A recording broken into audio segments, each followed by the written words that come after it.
Hi, this is Eric at Frog Valley Tropical Fruit Farm, and this is Florida Natural Farming. Today I'm going to do a video on how I took a lawn and converted it to a food forest by rewilding the lawn. In other words, letting the lawn grow out, and observations I made, and along the way, changes in our system. So we started this farm about 8 years ago because I wanted to grow rare tropical fruit trees, and I wanted to do it organically, and there just was no information around to do it. And I had horses, so I'd use manure and all my life to grow tropical fruit trees. My little poor boy Romy is freezing cold. Oh, it's cold out. I know, it's in the 40s, and sun's coming. Hold on. And anyway, so but I kept it a lawn. This was all lawn for like 50 years, and it had beautiful old big old oak trees on it, and a lot of them were like hollow in the center and dying. And we didn't water anything, and I couldn't figure out how to get them to grow, and they just seemed to struggle all the time, and nobody seemed to have the answers. So I took a bunch of soil classes, and one of the first things that I found was that I'm going to go look at the Garcinia madruno because it had fruit that was pretty ripe. One of the first things I discovered was that carbon is the hardest thing to keep in Florida, sand. And the easiest way to get the carbon in the sand and keep it there is with living roots. And I also discovered that tall grass, so grass over 6 inches, builds soil. And it was like an aha moment. So, this was a lawn, and this was like an old historic property for Vero Beach. It's not a very old city. And everyone just saw it as a lawn, a beautiful lawn with beautiful oak trees on it, which were dying, as this one was trying to do. And from the compaction, from the lawn, from mechanized machinery on the lawn, sure, it looked good, but its days were numbered. And so I told my partner, I said, you're going to think this is weird, but I want to stop mowing the lawn, and because it'll help put carbon in the soil and probably start trying to fix the compaction to grow a food forest here for our tropical fruit trees. And he was all on board with it. He never even hesitated. He said, sure, go ahead. And so then we stopped, I started collecting logs and stuff and place them around the trees. And it took a little while for the grass to grow out and the herbs to start showing up. So this little madruno tree has some ripe fruit on it. I knew it was going to be ripe today. So there's one. There's some green fruit on it, but there's another ripe one here, and there's more green fruit up here, I see. So there's still more fruit on the way. Yay! This tree produces nonstop, the Garcinia madruno, and the fruits are very expensive. It's not really the most tasty fruit in the world. I definitely would not pay the prices they charge for fresh fruit of the Garcinia madruno. If I were somebody looking to want it to try to taste it, it's similar to the Garcinia intermedia or the Garcinia braziliensis, except you don't eat the skin like I do on the braziliensis. So we let the lawn grow out, and what I first started noticing was that all these insects started showing up, dragonflies and butterflies and everything. And it's been a process. Changes did not happen overnight. It has been a process, and it's like taken a while to actually get there with the fertility here, and for the soil health, to grow plants in a food forest system like this naturally without watering them, and to get them to fruit. And fortunately, we have another place that we've had longer than this place that I've been growing fruit trees on, dry farming. I got longans and mangoes and atamoyas and sugar apples and some other stuff growing over there, wax jambu, and I had a cashew, but it died. And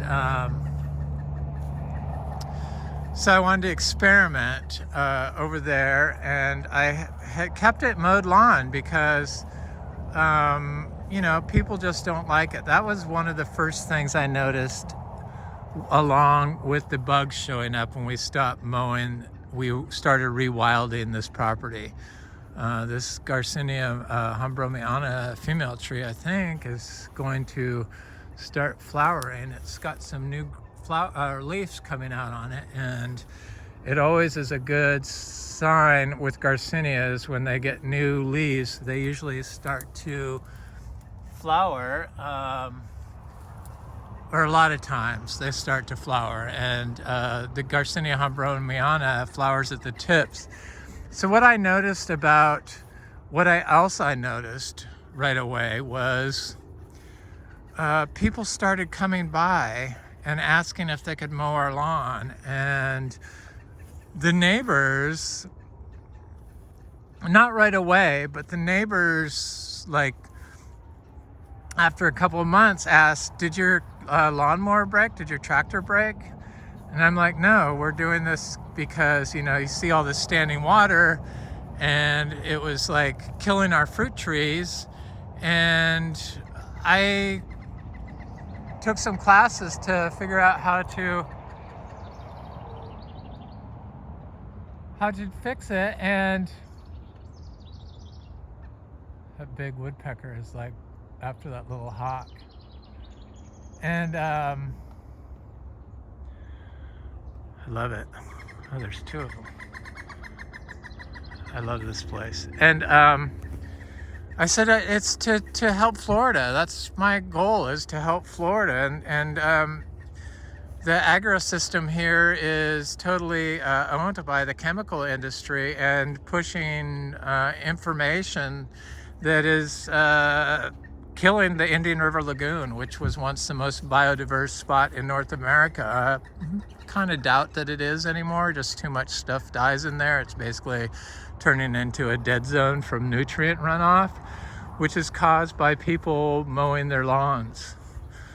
So they would just, I mean, the neighbors kind of were repulsed by it. And I influenced the guy next door with the tropical fruit trees to clear cut a whole forest of trees. And I asked him if I could have his logs, and he said, what for? And I said, for my farm, to put on the soil. And he just looked at me like I was crazy, and he just proceeded to burn them all for months on end. He burned huge, giant, old growth pine trees and oak trees and palm trees, and put in a monocrop dragon fruit farm that he'd driven all over, and it was like flooding all the time. So then he dug everything up and put it all in pots, and what he called it was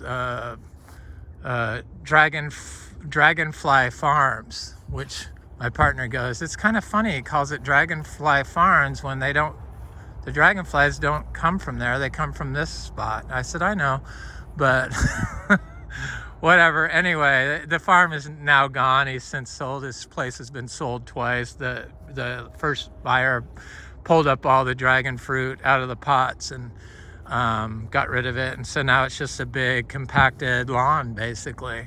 But anyway, it used to be a nice forest. It's sad, but that's the way it is, and people want their lawn. But that original owner of that place said he didn't want his place to look like a jungle like this, because I said because he goes, what do you do about all the standing water? He asked me. We talked, and I says, well, I let the grass grow out, and I don't disturb it. And that helped a lot of our standing water issues. But the trees didn't really fruit well. And I realized that I needed to do a multi-pronged approach to soil health, meaning I had to add more animal input to the fruit trees. And that's when I got the miniature zebu, because I was influenced by Indian zero-budget natural farming. This food forest is totally influenced by all regenerative farm practices. There's commonality in all of the regenerative farming methods, modalities that just overlap each other, and you don't need to stick to a dogma on, say, one method of let's say making Korean IMO, or doing biodynamic 500. You can adapt those methods or be influenced by them and make it into your own concoction of, like, compost tea mixed with earthworm castings or whatever, or indigenous organisms tea mixed with compost. It's like there are no rules, but the thing that you need to do with regenerative farming is remember that biologicals, you don't need a lot. So everything's looking really good here, even at 40, in the mid 40s. I'm dying to go look at the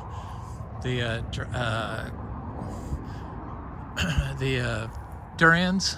So this is a buttercream mango that's blooming. We have about 250 mango trees that we've never watered. Nothing gets watered here, and we don't have any standing water anymore. So the neighbors complain. That's what I noticed. The neighbors despise the tall grass and weeds, and in fact we had our insurance canceled because back when I started growing the rewilding the lawn to make a food forest, I had little tiny trees, seed-grown trees, or little tiny 3-gallon pots, and it didn't look very attractive. All these different herbs weren't in here, and different flowers weren't in here, and it just looked like an unkempt lawn. And so we had our insurance canceled, even though we had remodeled the whole house, the pool, put in new septic, everything. We got it canceled because it was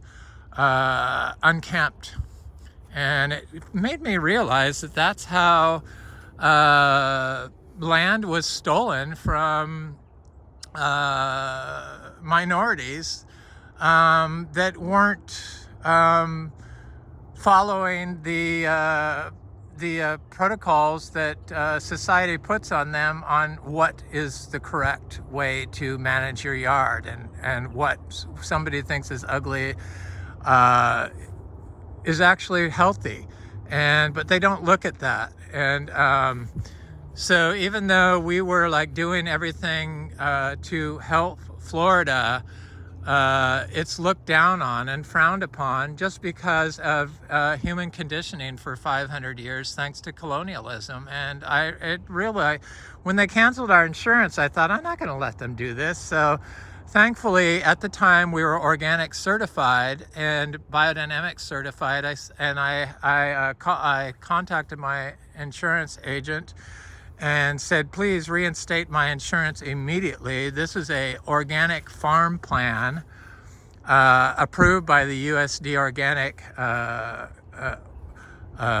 people, and to grow our tropical fruit trees. And it's not an abandoned spot, and kindly reinstate our insurance immediately, and which they did.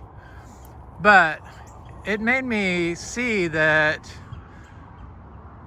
what society thinks everyone needs to conform to a certain look, which is like, it's killing Florida. And thankfully, rewilding now seems to have gone more mainstream.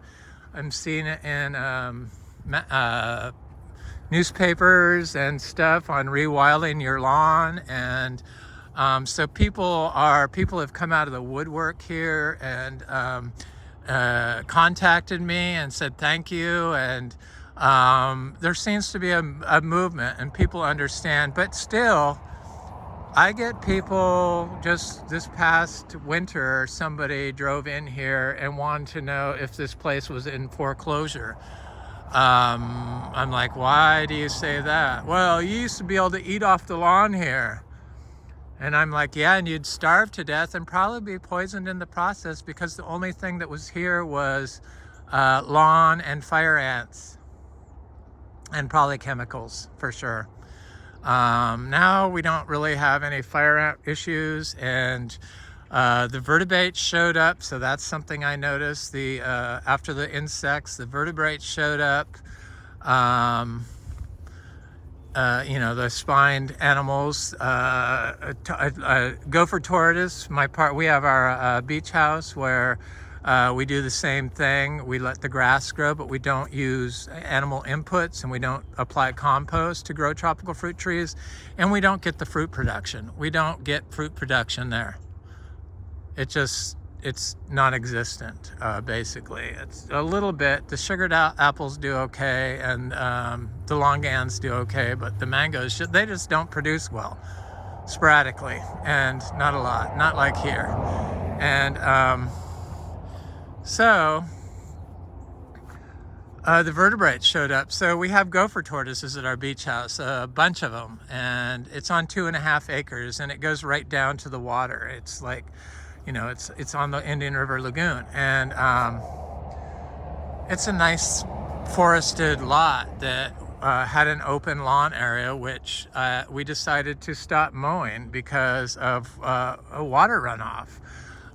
So when we stopped mowing, none of the water would run off our property. I'm up to 380 banana divides. I'm looking for bananas as we walk to see who gets to be divided, because I want to get up to 400. I see a group over there I'm going to get today after I'm done with the video. And so we stopped mowing the lawn over there, so we had gopher tortoises over there. So we wanted gopher tortoises. My partner goes, we need to bring gopher tortoises over here. Well, one day I was here with my friend Frank looking down the driveway, and coming in off 12th Street was a gopher tortoise walking off the street into the property. This was a few years ago, like 3 or 4 years ago, and this past summer I saw the gopher tortoise in the barn, a gopher tortoise. So I know they're here now, and they were never here before. I didn't even see any gopher tortoises in this area. This was agricultural land and lawn, basically, for the last 70 years, and everything has been wiped out for the most part.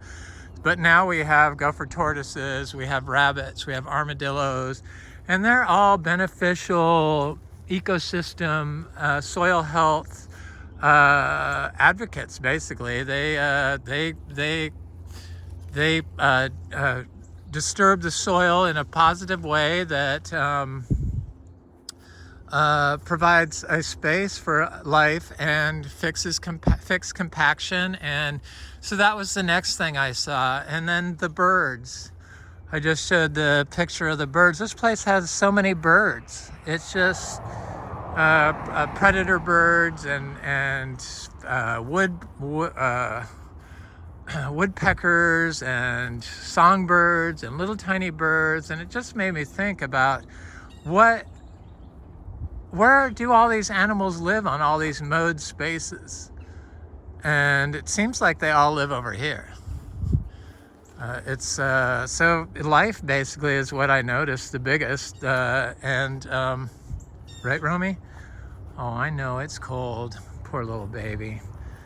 It's gonna get warmer. I'm almost done. 20 more minutes or so. So the water, I noticed that when we rewilded the space, the standing water stopped. The life in the soil, the biology in the soil improved. The trees started growing when we stopped mowing our beach house. And the first thing I noticed was the trees that had remained stunted for years and years and years, because we kept it a lawn for 5 years with fruit trees, 6 years. probably like 8 years before I grew out the lawn there, just because I wanted to conform, because I didn't want to listen to the neighbors complain about the tall grass and the weeds. But I just wanted to see what would happen if we stopped mowing. So I stopped mowing. We put paths in like here. It's very nice. It was beautiful, actually. And the first thing I noticed was the trees started growing. The trees grew really well after I let the grass grow. Kind of makes sense. If the grass is growing, that the trees are going to grow. It's like, oh, okay, yeah, that's like totally makes sense. But another thing I noticed, because we were biodynamic certified, was I was doing all the biodynamic sprays. We are not biodynamic certified anymore. I totally believe in biodynamics. It just became too much for me to do all those certifications, and I do all these videos, and I show people what I do, and I feel that's enough. And if it's not, then it's just, that's okay. But the dogma and constantly wanting me to make compost, and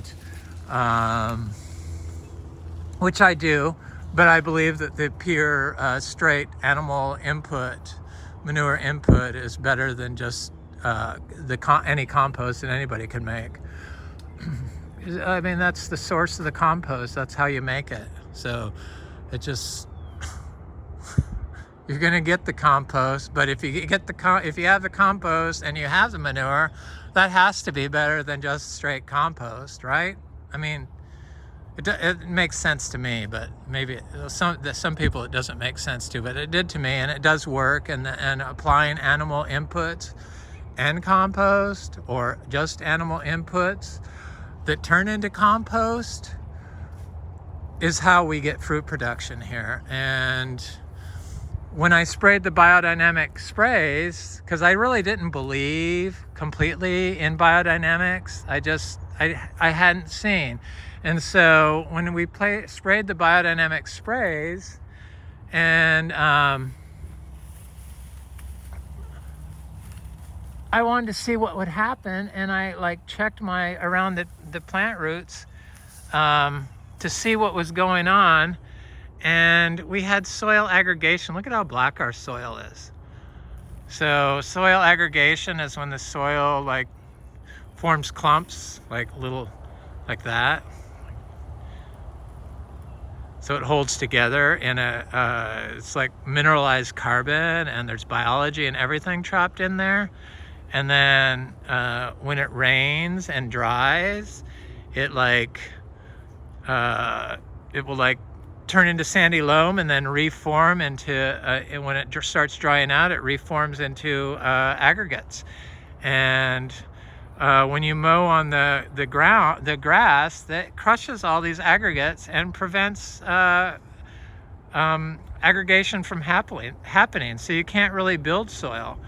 And it's just amazing stuff. And now we have nice black sandy loam, where we just had white sand, pure sand, and we're able to grow durian. And the durian doesn't seem to mind that it's in the mid-40s here, and it doesn't seem to mind that it's not being watered, and it doesn't seem to mind that it's not being given fertilizers or fungicides, and it seems to enjoy the healthy soil conditions.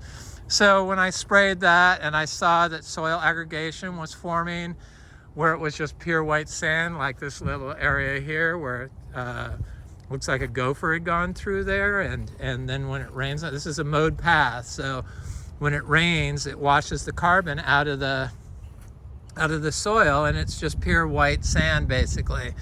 But when I did the sprays on the unmowed area, there was soil aggregation. So then I became a firm believer in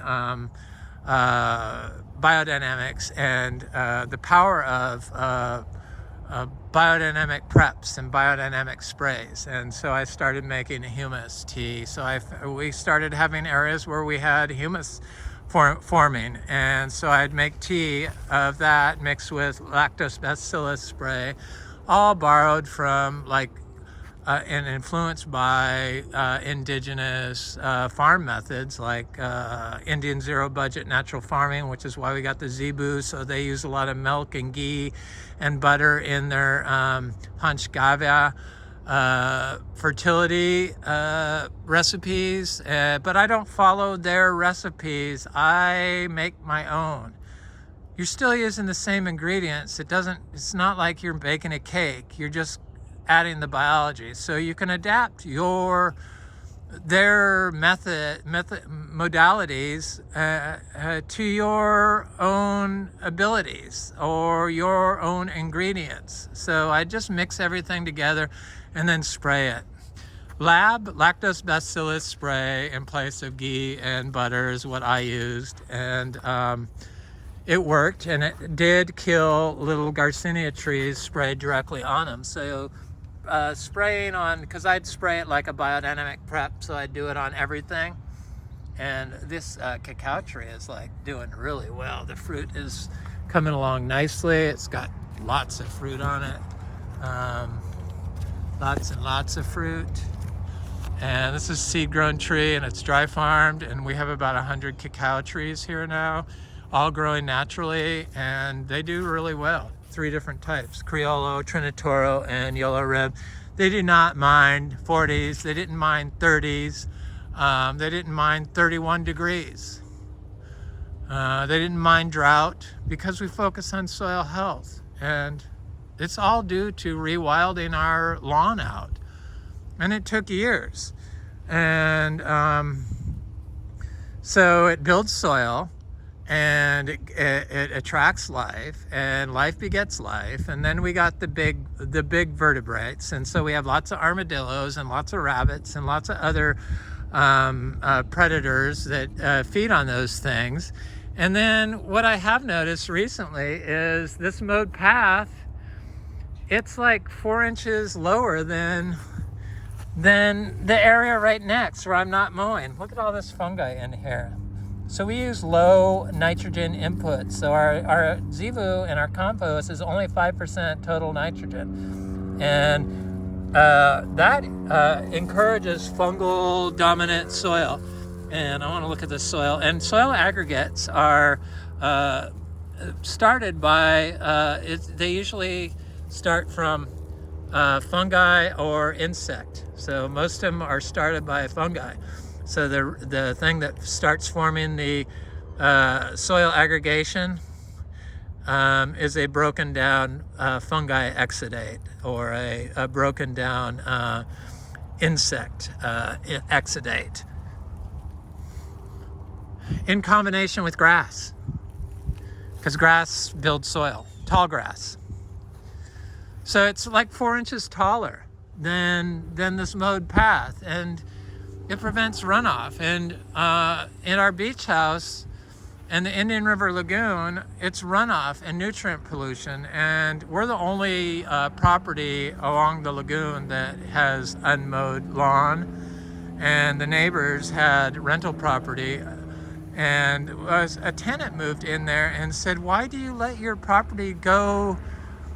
Why do you let your property go like this? It's so it's just so unmanaged. It's not good." I mean, they had the nerve to ask me if they could let their dog crap in our yard.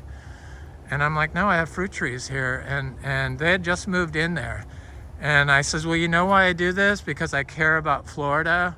And have you been here during the rainy season for the last week? Did you see all the rain we got?" Because they moved in during the summer, and they go, "Yeah."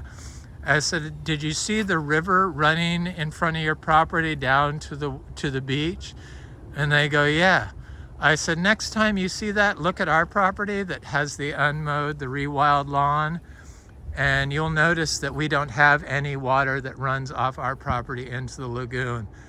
And it was like an aha moment with them. And ever since then, they were fine. But people just don't understand what they're doing and what See how tall this is here? And look at the aggregation in this soil. And then this is the mowed area. There's fungi in it, but it's definitely 4 inches taller. And it's black, rich, beautiful soil where it was just white sand before. And there's all kinds of fungi that grow in the compacted area trying to fix it. So they stopped it. So it runs off, and then when they have lawns and they have fire ants, because that's all you get in the mowed lawn is fire ants. There's nothing else that can live in that, basically. They use fire ant killer, and then they would spray weed killer and stuff, because that's what people do around here. They spray glyphosate. And look at this huge inga tree. That's it's like not very old. It's going to be 4 years this year, and it's got flower buds all over it at 41 degrees. And I'm hoping that this year this tree or one of my inga trees is going to fruit. I got that Jose Bono there, but sometimes trees of the same species planted at the same time are just not going to grow as fast as other trees that are planted the same time, the same age, the same seeds, 20 feet away. And look at the size of that tree. It's tiny. Inga spectabilis tree. I have lots of Inga trees, 4 different types. There's another big Inga fuilii over there. And what I did different with this tree right here is I planted it at the same time with a bunch of Garcinia dulcis seeds. And some of them are big. This one's little, but here's a good sized one here. And I also have this, there's one right there. But they were all in the same pot, and I just planted the whole pot right here. And that's kind of the only thing I did different. So multi-species fruit trees all planted together in the same pot. And the Garcinia dulcis, you know, the Garcinias have long tap roots. And this was a horribly compacted spot on the lawn. And that's the difference between planting extra plants and trees with other fruit trees. It seems like they all respond and do better.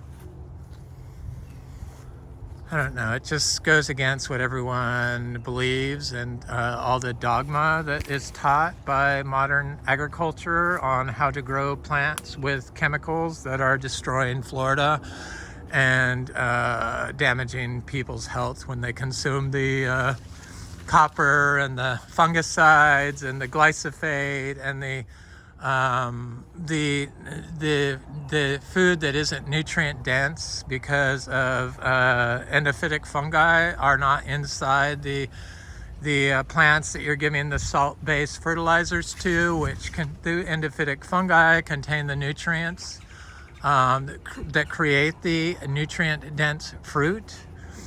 So there's lots of reasons why to grow your orchard, your lawn out and rewild it to grow tropical fruit tree food forests, plants. This is some of my bananas that I just planted. This helicone got beat up from the wind because it was so windy here. This is one banana I just planted. I need to re-straighten it, but I'm gonna go look at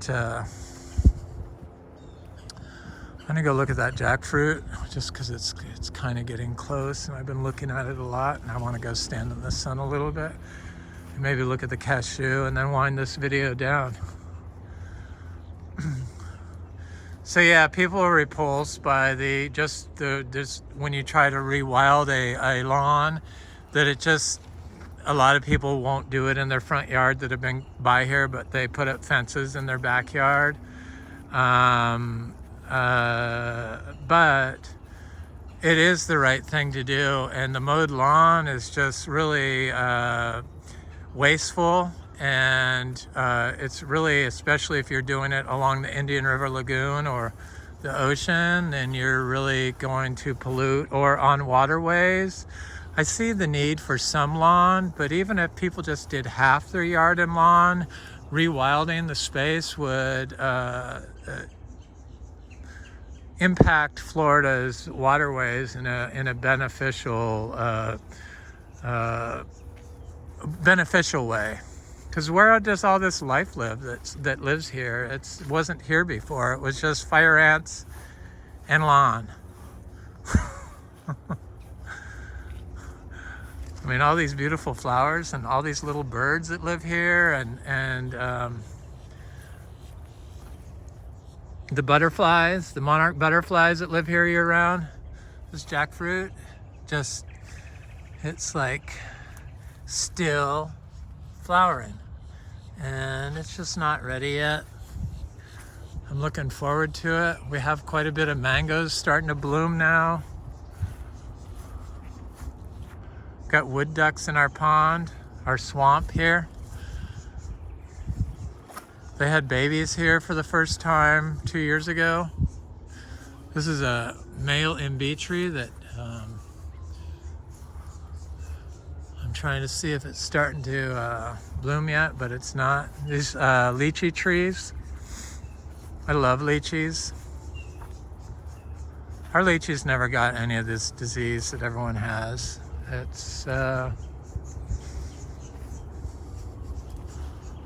It's from compaction, generally.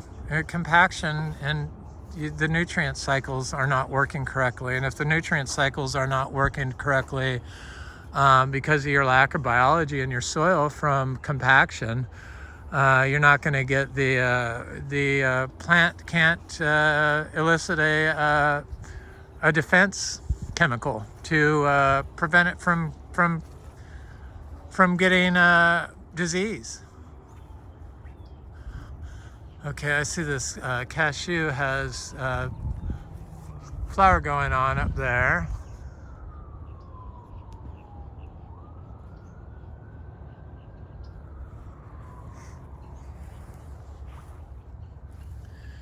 Anyway, I didn't notice this jackfruit tree had fruit also. I didn't really know that jackfruit could fruit in December. Winter is 2 days away here in Florida, but I'm quite happy about it. I put a big pile of our daily manure. It's very important to apply for fruit production. I've found you have to apply nutrients here in Florida. If you want good fruit production, when we first started out and we just had little tiny trees, people they could say, oh well, you don't get any fruit. That's you don't get any fruit when you farm organically in Florida. You just can't get there with animal inputs. But that's not the case, and that's one of the 5 principles of soil health, is adding animal inputs or including animals into your farm plan. And in our case, we use the miniature zebu, which, thanks to India's cows, the Bo indica, our miniature zebus have shown us that their input makes stuff fruit, stuff that normally wouldn't fruit, and fruit abundantly, pretty much year round. Anyway, this is Eric at Frog Valley Tropical Fruit Farm. Forgot where I was for a second. And this is Florida Natural Farm, and I hope you have an excellent day. Thanks for watching. Please like, share, and comment if you like this comment. Oh, there's little raccoons. Hi, you guys. More vertebrates. Hi, you guys. They're so cute.